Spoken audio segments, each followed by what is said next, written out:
Mi novia dijo, ¿en serio creíste que me casaría contigo en esta bodita miserable, para después irse con su mejor amigo? El karma la arruinó. No sé muy bien cómo empezar esto, pero supongo que lo más lógico es ir directo al punto. El día de mi boda, me dejaron plantado. Suena simple cuando lo escribo así, pero en ese momento no lo fue. Había demasiadas cosas en juego, demasiadas expectativas, y sobre todo, demasiadas señales que ignoré por querer creer que todo iba a salir bien. Me llamo Eddie, tengo 29 años, y durante casi 4 años estuve en una relación con Pamela. No diría que fue perfecta, pero sí lo suficientemente estable como para que, en mi cabeza, casarnos fuera el siguiente paso natural. La idea del matrimonio no nació de mí. Fue de ella. Pamela siempre hablaba del futuro, de la casa que tendríamos, de los viajes, de cómo sería nuestra vida juntos. Yo no estaba en contra, pero tampoco tenía prisa. Nunca fui alguien con muchos amigos ni con una gran vida social, así que mi mundo era bastante sencillo: trabajo, casa, y ella. Ella insistió en la boda. Recuerdo perfectamente la conversación donde todo empezó a tomar forma. Estábamos cenando, y sin rodeos me dijo que ya no quería seguir siendo solo mi novia. Que sentía que estábamos perdiendo el tiempo. Le pregunté si no era demasiado pronto. Ella se molestó. No gritó ni hizo una escena, pero cambió su actitud de inmediato. Se volvió fría, distante. Durante días apenas me hablaba, y cuando lo hacía, era con respuestas cortas. Al final terminé cediendo, no porque estuviera completamente convencido, sino porque no quería perderla. Le prometí que nos casaríamos. Eso pareció arreglarlo todo. A partir de ahí, Pamela tomó el control de los preparativos. Y cuando digo tomó el control, me refiero a que prácticamente todo giraba en torno a lo que ella quería, hasta cierto punto. Porque había una condición. Yo no tenía el dinero para una boda grande. Trabajo en un empleo estable, pero no gano lo suficiente como para pagar un evento lujoso. Se lo dije desde el principio. Fui claro, si nos casábamos, sería algo sencillo. Ella aceptó, o al menos eso parecía. Dijo que no le importaba el tamaño de la boda, que lo importante era casarnos. Que incluso prefería algo íntimo, solo con las personas más cercanas. Eso me tranquilizó. Así que empezamos con los preparativos. No fueron tan largos como uno esperaría. En menos de 2 meses ya teníamos todo listo.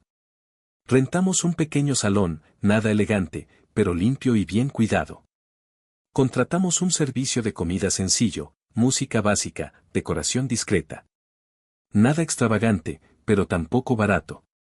De hecho, terminé gastando más de lo que había planeado. Entre el salón, la comida, el vestido que ella eligió, el traje, los detalles, todo empezó a acumularse. Tuve que usar ahorros, pedir algo de dinero prestado y ajustar muchos gastos personales. Pero lo hice porque creía que valía la pena. Porque pensaba que estaba construyendo algo importante. El día de la boda llegó más rápido de lo que esperaba. Recuerdo que desperté temprano, con una mezcla de nervios y emoción.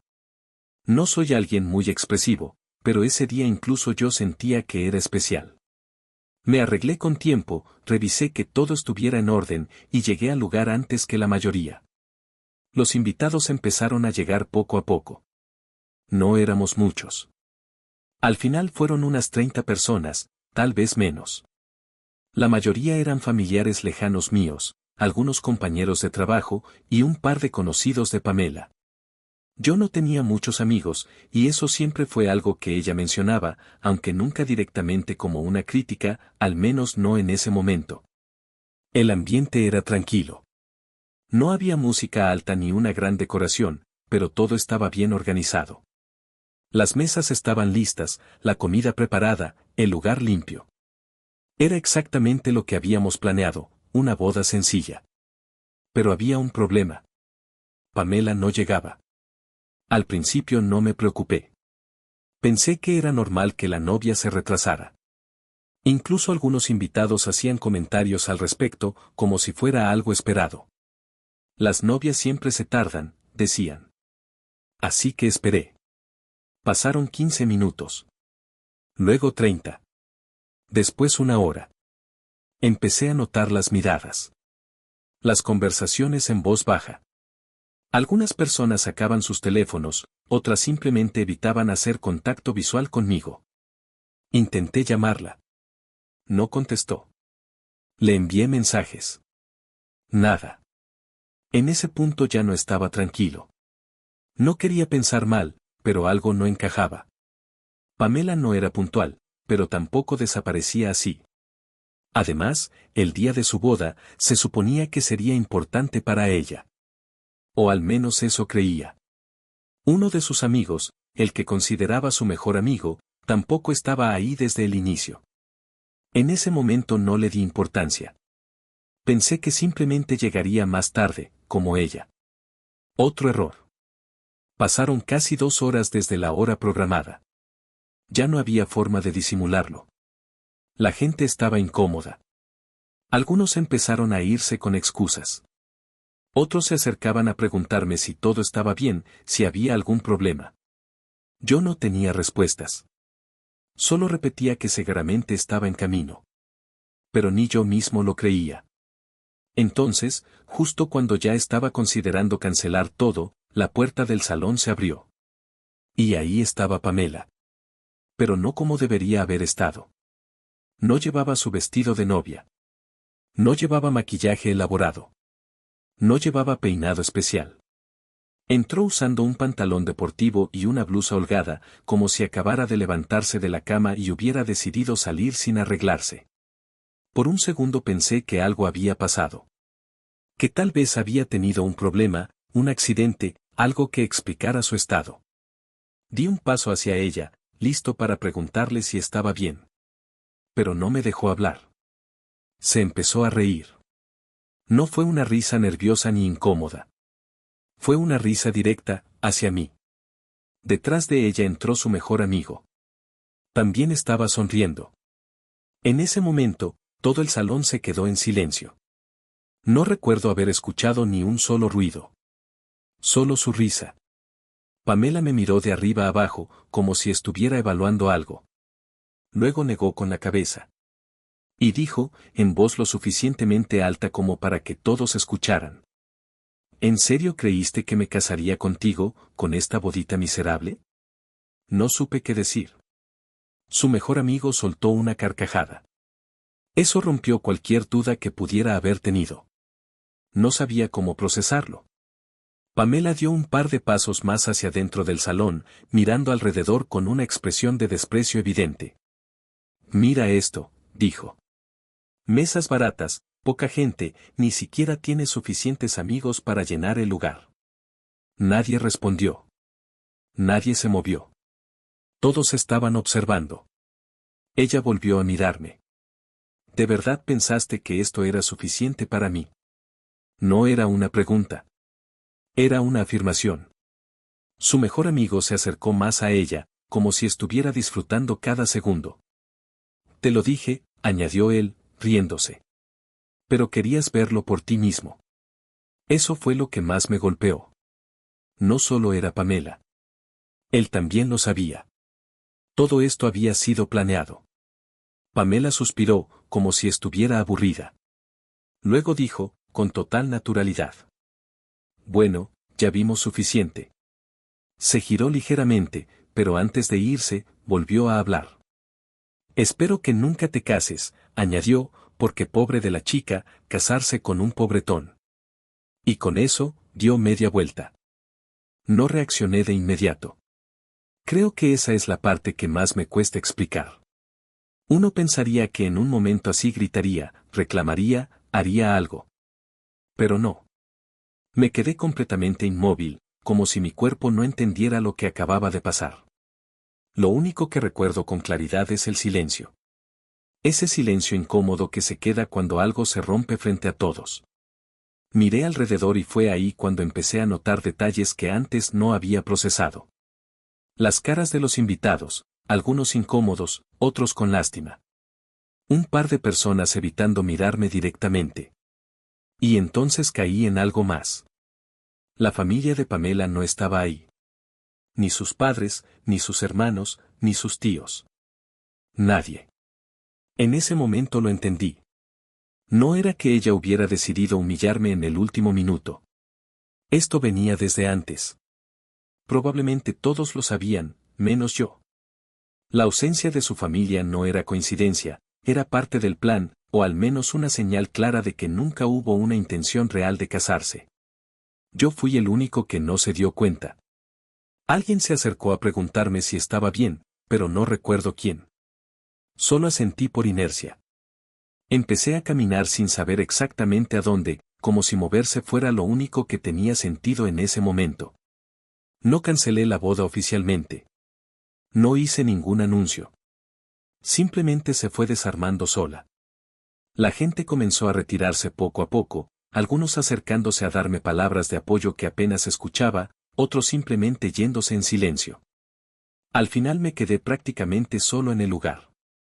Con las mesas, la comida, la decoración, todo intacto, como si estuviera esperando algo que nunca iba a suceder. No lloré ese día. Tampoco al siguiente. Creo que estaba en un estado raro, como desconectado. No era tristeza inmediata, era más bien una especie de vacío. Como si mi mente estuviera tratando de reorganizar todo lo que creía que era mi vida. Los días siguientes fueron extraños. Volví a mi rutina casi de forma automática. Iba al trabajo, cumplía con lo necesario, regresaba a casa. No hablaba mucho con nadie.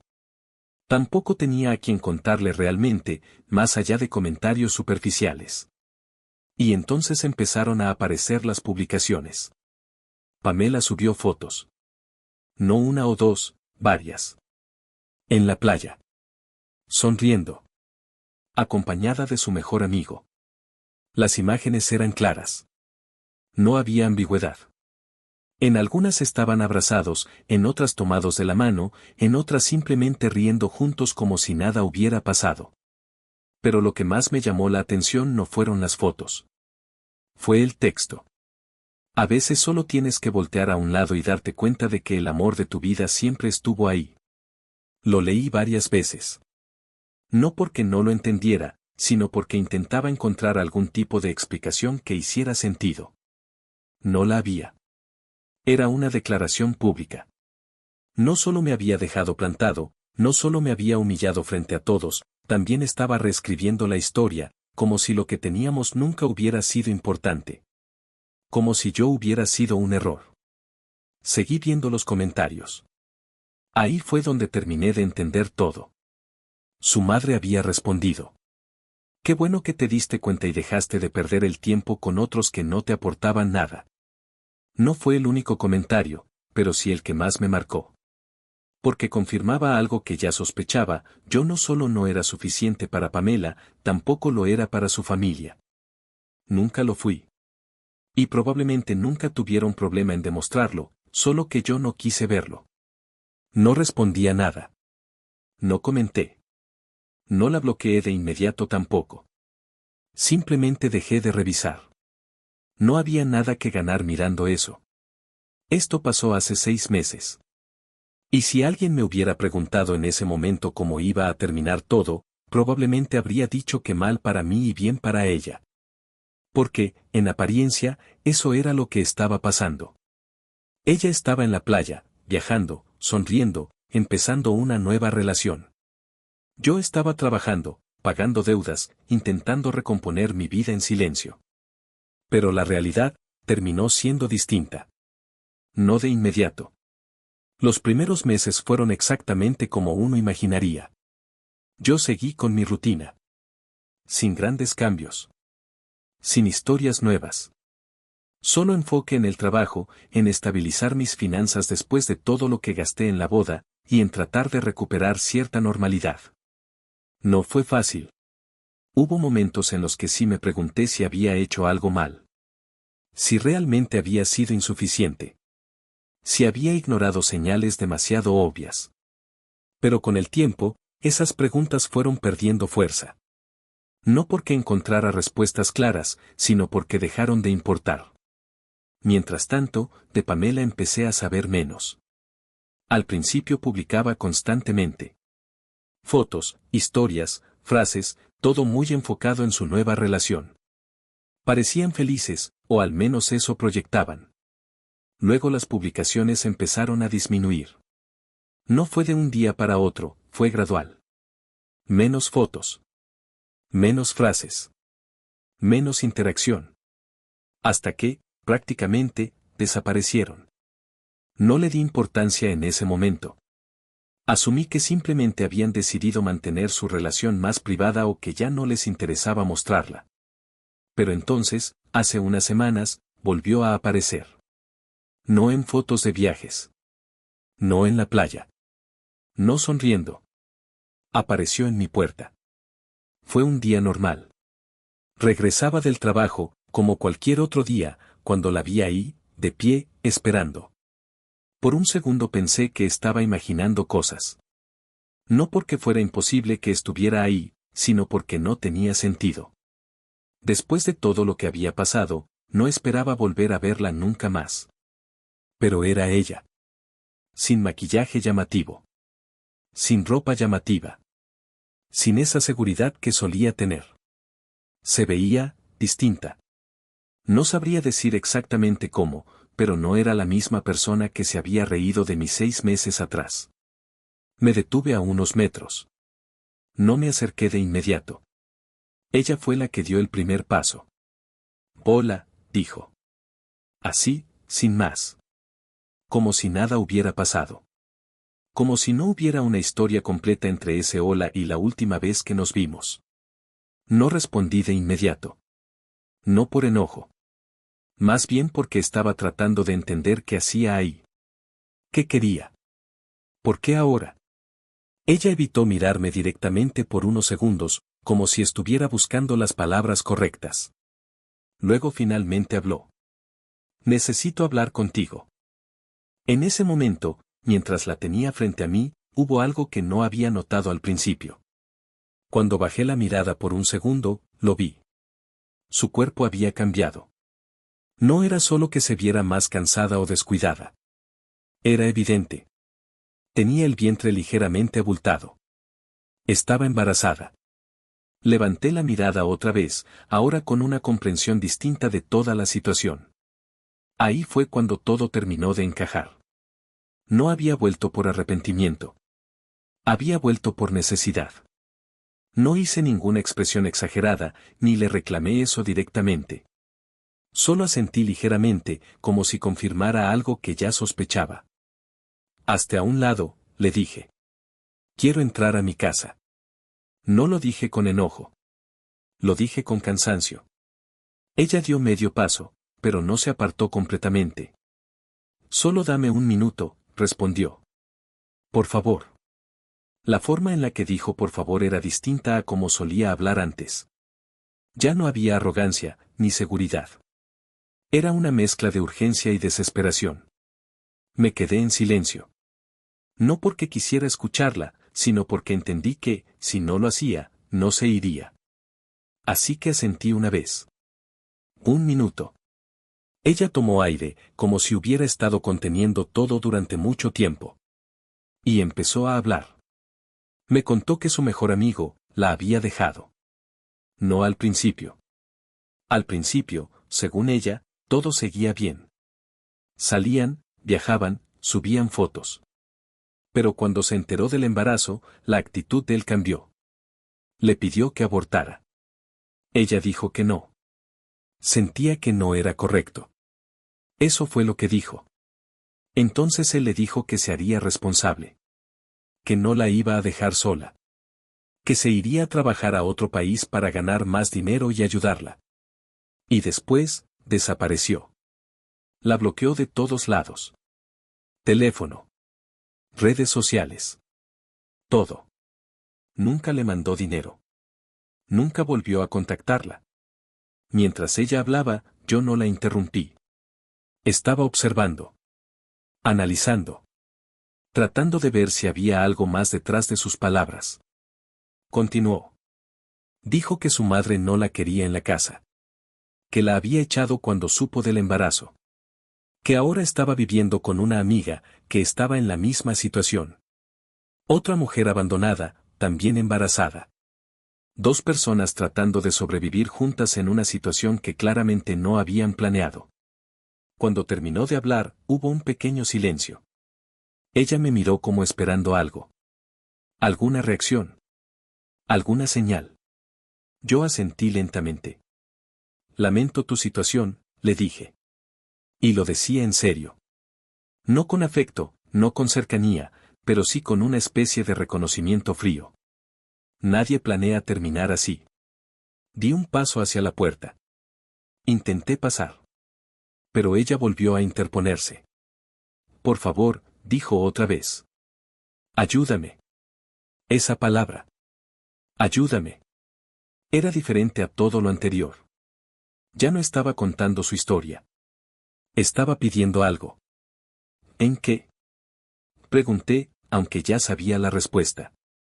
No te pido mucho, solo un poco de dinero cada semana. Lo que puedas. Solo hasta que pueda estabilizarme. Ahí estaba. El verdadero motivo. No vino a hablar. No vino a disculparse. Vino a pedir. La miré unos segundos. Y respondí. Lo haría, pero aún debo dinero de aquella bodita miserable. No levanté la voz. No fue una frase agresiva. Pero fue directa. Ella bajó la mirada. Y empezó a llorar. No como en una escena exagerada, sino de forma contenida. Como alguien que ya viene llorando desde antes. Perdóname, dijo. Ahí fue donde sentí algo. No compasión. Molestia. No por el perdón en sí, sino por el momento en el que llegaba. Claro, respondí. Ahora te sientes mal. Ella levantó la mirada. Así es la gente como tú, continué. Hace falta que la vida les dé su merecido para que dejen de ser unas mierdas de personas. Se quedó en silencio. Dime, añadí, ¿ahora también te vas a hacer religiosa o algo así? Eso la hizo cambiar. Su expresión pasó de tristeza a enojo en cuestión de segundos. Y entonces hizo algo que no esperaba. Se alejó medio paso y empezó a gritar. ¡Ayuda! Me está golpeando. Por un segundo pensé que no había escuchado bien. Pero volvió a gritar. Más fuerte. ¡Ayuda! Por favor. Me quedé completamente inmóvil. No por miedo. Por incredulidad. Entonces se acercó ligeramente y, en voz baja, casi susurrando, dijo. Si no me das en este momento $5,000, le diré a todos que me golpeaste. ¿A quién crees que le van a creer? ¿A una mujer embarazada e indefensa, o a ti? Sentí algo frío en el estómago. No era sorpresa total. Era confirmación. Ese era el nivel al que estaba dispuesta a llegar. Y volvió a gritar. Esta vez más fuerte. Las puertas cercanas empezaron a abrirse. Un vecino salió. Luego otro. Déjala, cobarde. Gritó uno. Métete con alguien de tu tamaño. Tranquilos. Intervino otra voz desde una ventana. Esta tipa lo está chantajeando. Escuché todo. Hubo un silencio breve. Le está pidiendo dinero, continuó el vecino. Y tengo entendido que ella fue la que lo dejó plantado. Ahora vuelve embarazada a pedirle ayuda. Otro vecino asintió. Es cierto, es la misma. Pero no todos estaban convencidos. Yo te creo, amiga, dijo otro hombre desde más atrás. Su propia esposa le respondió de inmediato. No seas ridículo. ¿No estás escuchando? Lo está chantajeando. La tensión se rompió. Pamela miró alrededor. Se dio cuenta de que no tenía el control de la situación. No esta vez. Su expresión cambió otra vez. Ya no era enojo. Era frustración. Se giró sin decir nada más, y se fue. No intenté detenerla. No dije nada. Solo entré a mi casa, y cerré la puerta. Pensé que ahí terminaba todo. Pero no fue así. Días después, uno de los pocos amigos que estuvieron en la boda me escribió. Oye, ¿ya viste en qué grupo está tu ex? No respondí de inmediato. Solo vi la captura que me mandó. Era un grupo. El nombre era claro. Rey busca a su reina. Dentro, había una publicación. De ella. Con varias fotos. Y un texto. Hola, busco un hombre maduro y protector que me ayude con mi embarazo. Puedo serle de utilidad, limpiar la casa y también tendría disponibilidad 24/7. Me quedé viendo la publicación unos segundos. Tenía 2 días. 0 comentarios. 0 reacciones. Nada. Mi amigo solo escribió. Ni un solo interesado. No respondí. Cerré la conversación. Y me quedé pensando. No en ella. No en lo que pasó. Sino en algo más simple. Las decisiones tienen consecuencias. Y a veces, no llegan de inmediato. Pero cuando llegan, llegan completas. No sentí satisfacción. Tampoco tristeza. Solo una especie de conclusión inevitable. Así pasan las cosas.